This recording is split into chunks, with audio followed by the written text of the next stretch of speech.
আমি সকলোৱে বিচাৰো যে আমাৰ স্কিনখন হেলদি হওক, আমাৰ স্কিনখনত কোনো দাগ নাথাকক, আমাৰ স্কিনখন বগা হওক, আমাৰ স্কিনখন গ্লোয়িং হওক, আমাৰ স্কিনখন খুব ধুনীয়া কোমল হওক আৰু আমাৰ স্কিনত বয়সৰ ছাপ সোনকালে নাহক। তেনেকুৱা স্কিন এখন আমি সকলোৱে বিচাৰো নহয় জানো? হাই ফ্ৰেণ্ডছ, আপোনালোক সকলোকে অসমীয়া হাউচৱাইফ চেনেলৰ নতুন এটা ভিডিঅ'লৈ স্বাগতম জনালো। আশা ৰাখিছো আপোনালোক সকলো ভালে আছে। আজি ৰেমেডিটোৰ পৰা আপোনালোকে বহুত ভাল ৰিজাল্ট পাব আৰু খুব সহজে আপোনালোকে কৰিব পাৰিব।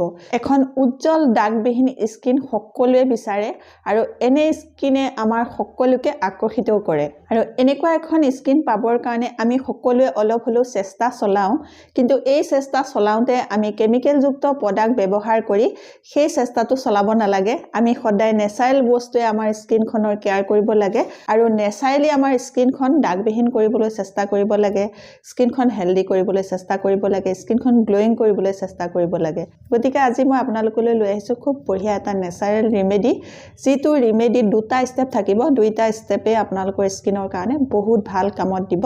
গতিকে আপোনালোকে ভিডিঅ'টো চাই গ'লে সেই ষ্টেপ দুটা গম পাব। ভিডিঅ'টো আৰম্ভ কৰাৰ আগতে আপোনালোকলৈ এটা ৰিকুৱেষ্ট আছে, আপোনালোকে যদি মোৰ এই ভিডিঅ'টো ভাল পায় তেতিয়াহ'লে মোৰ ভিডিঅ'টোত এটা লাইক কৰি দিব আৰু আপোনালোকে এতিয়ালৈকে যদি মোৰ অসমীয়া হাউচৱাইফ চেনেলটো ছাবস্ক্ৰাইবেই কৰি লোৱা নাই তেতিয়াহ'লে সোনকালে ছাবস্ক্ৰাইব কৰি ল'ব আৰু আপোনালোকৰ ফ্ৰেণ্ড চাৰ্কুলৰ লগত মোৰ এই ভিডিঅ'টো শ্বেয়াৰো কৰিব। তে আহক চাওঁ এই ৰেমেডিটোৰ দুটা ষ্টেপ কেনেধৰণে কৰোঁ চাওঁ বলক। এতিয়া মই ফাৰ্ষ্ট ষ্টেপটো কৰিম। ফাৰ্ষ্ট ষ্টেপটো কৰাৰ আগতে আপোনালোকে কি কৰিব, মুখখন ভালকৈ ফেচ ৱাছ কৰি আহিব। ফেচ ৱাছ কৰাৰ পাছত আপোনালোকে এই প্ৰথম ষ্টেপটো কৰিব। প্ৰথম ষ্টেপটোত কৰিম আমি মাছাজ কৰিবলৈ আমাক লাগিব vitamin E capsule. Vitamin E কেপচুলৰ লগত মই আৰু দুবিধ বস্তু মিক্স কৰি পেলাই এই মাছাজটো কৰিম। তে আহক চাওঁ এই ভিটামিন ই কেপচুলৰ লগত কি কি বস্তু মিক্স কৰোঁ। মই ভিটামিন ই কেপচুল এটা উলিয়াই লৈছোঁ, এইটো কেপচুল। তাৰ পাছত মই অকণমানকৈ ফুটা উলিয়াই লৈছোঁ। ফুটা উলিয়াই লোৱাৰ পাছত মই ইয়াৰে অইল 2 বা 3 টোপাল এয়া লৈছোঁ। আপোনালোকে ভিটামিন ই কেপচুলৰ আধা অইলটো ল'ব, আধা ল'লেই হৈ যাব। এয়া মই ল'লোঁ। ইয়াৰ পাছত আমাক লাগিব নাৰিকল তেল। নাৰিকল তেলটো গলি থকা নাই, গতিকে গোটা মাৰি আছে। ইয়াৰ পৰা মই অকণমান নাৰিকল তেল উলিয়াই ল'ম। নাৰিকল তেলটো আপোনালোকে আধা চামুচতকৈ কম ল'ব, আধা চামুচতকৈ কমৰ জোখাৰে ল'ব।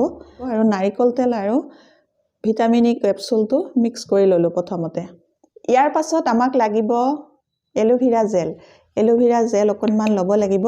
এল'ভেৰা জেলটো আপোনালোকে আধা চামুচতকৈ কম ল'ব। মই এয়া এল'ভেৰা জেল অকণমান লৈ লৈছোঁ। লোৱাৰ পাছত মই ইয়াৰ লগতে এল'ভেৰা জেলটো মিক্স কৰি ল'ম।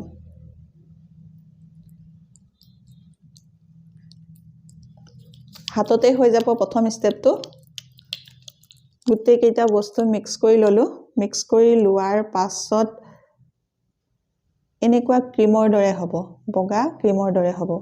আৰু এইটো এতিয়া মুখত লগাব লাগিব। মই এতিয়া ফেচখন ৱাছ কৰি আহিছোঁ, তাৰ পাছত এই ষ্টেপটো কৰিছোঁ। আপোনালোকেও এই ষ্টেপটো কৰাৰ আগত ফেচখন ৱাছ কৰি ল'ব। লেতেৰা মুখতে আপোনালোকে এইবোৰ নলগাব। লেতেৰা মুখত লগালে আপোনালোকে ইয়াৰ পৰা ৰিজাল্টটো ভাল নাপাব। লগোৱাৰ পাছত এতিয়া 5 মিনিট মাছাজ কৰিব লাগিব। মাছাজটো আপোনালোকে চাৰ্কুল মোচনত কৰিব, নহ'লে আপাৰ ডাইৰেকশ্যনত কৰিব।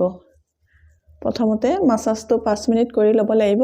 তাৰ পাছত মই আপোনালোকক খুব বঢ়িয়া এটা ফেচ পেক বনাই দেখুৱাম, যিটো ফেচ পেকে আপোনালোকৰ স্কিনৰ ক'লা দাগ দূৰ কৰিব আৰু স্কিনখন এই ঠাণ্ডা দিনত ড্ৰাই হ'বলৈ নিদিব।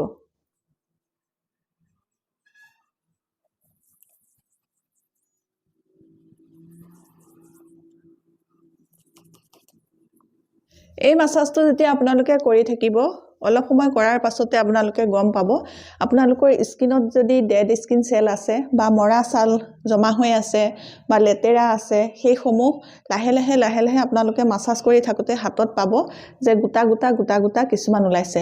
এইবোৰ ওলালে আপোনালোকে জানিব আমাৰ স্কিনত থকা যিবোৰ ডেড চেল, মৰা ছাল বা লেতেৰা প্ৰদূষণ লাগি আছিলে সেইবোৰ একদম তলৰ পৰা চাফা হৈ আহিছে। আপোনালোকে 5 মিনিট খুব ধুনীয়াকৈ মাছাজ কৰিব আৰু তেতিয়াই গম পাব যে আপোনালোকৰ স্কিনত কিমান লেতেৰা জমা হৈ আছিলে, সেই লেতেৰা সকলোবোৰ ওলাই আহিব।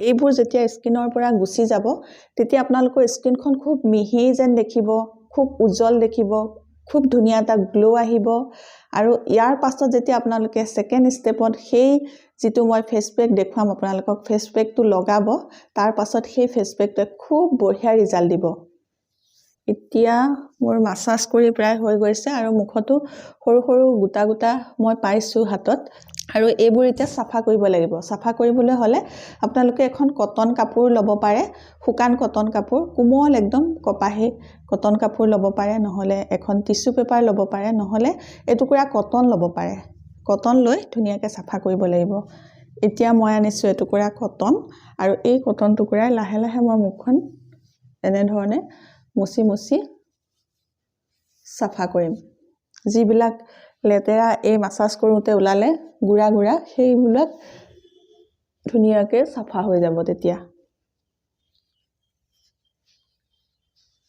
আপোনালোকে এদৰে এইটো ষ্টেপ কৰিব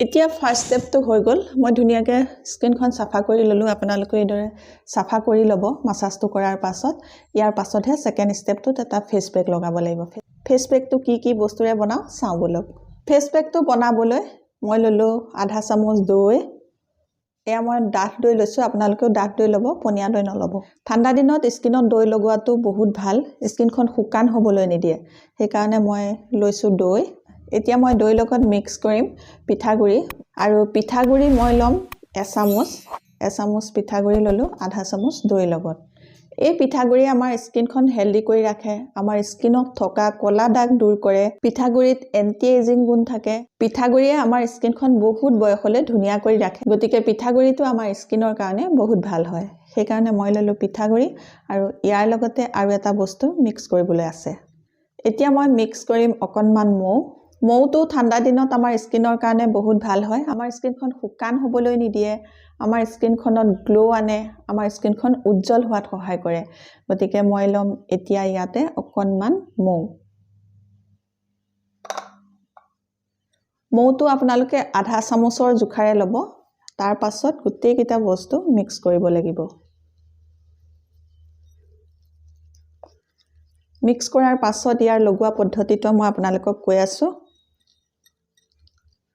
মিক্স হৈ গল মিক্স হৈ যোৱাৰ পাছত অকনমান লৈ ললো লোৱাৰ পাছত মুখত প্ৰথমতে অকনমান লগাই লব লাগিব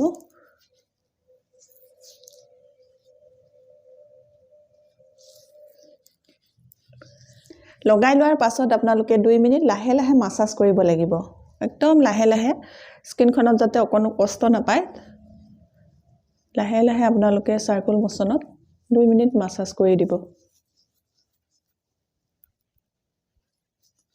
এনেকৈ মাসাজ কৰিলে স্কাৰ্বৰো কাম হ'ব আৰু ইয়াৰ পাছত আমি যেতিয়া আৰু এটা পলেপ লগাম সেই পলেপটোৱে আমাৰ স্কিনত ফেস পেকৰ কাম হ'ব নাকৰ এই সাইড কিটাত আমাৰ ব্ল্যাক হেডছ হোৱাইট হেডছ থাকে সেইবোৰ দূৰ কৰিবৰ কাৰণে আপোনালোকে নাকৰ এই সাইড কিটা খুব ধুনিয়াকে এই পেকটো লগাই অলপ মাসাজ কৰি দিব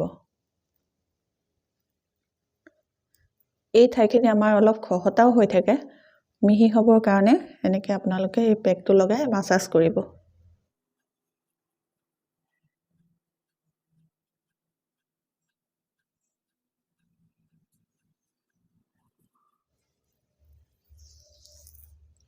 2 মিনিট মাসাজ কৰি ললো 2 মিনিট মাসাজ কৰি লোৱাৰ পাছত এতিয়া মই যিখিনি পেক বাকি আছে এই পেকখিনি মুখত আকৌ এবাৰ ডাটকে লগাই দিছো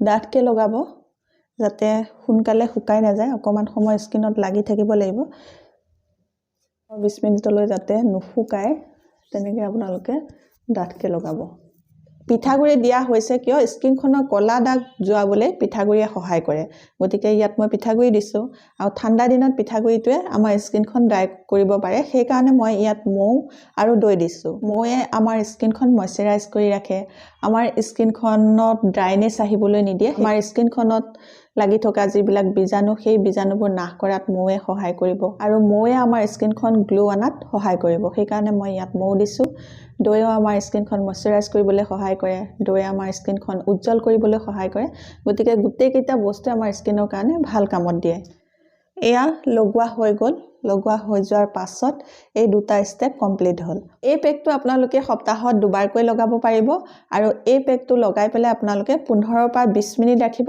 তাৰ পাছত আপোনালোকে নৰমেল পানীৰে মুখখন ধুই দিব এতিয়া ঠাণ্ডা দিন যেহেতু গতিকে ঠাণ্ডা পানীৰে মুখখন ধুবলৈ অসুবিধা হয় গতিকে একদম কমকে কুহুমীয়া পানী ল'ব কুহুমীয়া পানীৰে আপোনালোকে মুখখন ধুব মুখখন ধোৱাৰ পাছত আপোনালোকে ময়শ্চাৰাইজাৰ লগাবলৈ নাপাহৰিব আজিৰ এই ভিডিওটো আপোনালোকে কেনেকুৱা পাইছে বাৰু যদি আপোনালোকে ভিডিওটো চাই ভাল পাইছে তেতিয়াহলে মোৰ ভিডিওটোত এটা লাইক কৰিব আৰু মোৰ অসমীয়া হাউসৱাইফ চেনেলটো সাবস্ক্ৰাইব কৰি ল'ব আপোনালোকৰ ফ্ৰেন্ড সাৰ্কুলৰ লগত মোৰ এই ভিডিওটো শেয়াৰো কৰিব আজিৰ ভিডিওটো মই ইমানতে সামৰিম নতুন এটা ভিডিওৰ সৈতে আপোনালোকৰ মাজলৈ মই আকৌ আহিম তেতিয়ালৈকে নমস্কাৰ আজিলৈ আহোঁ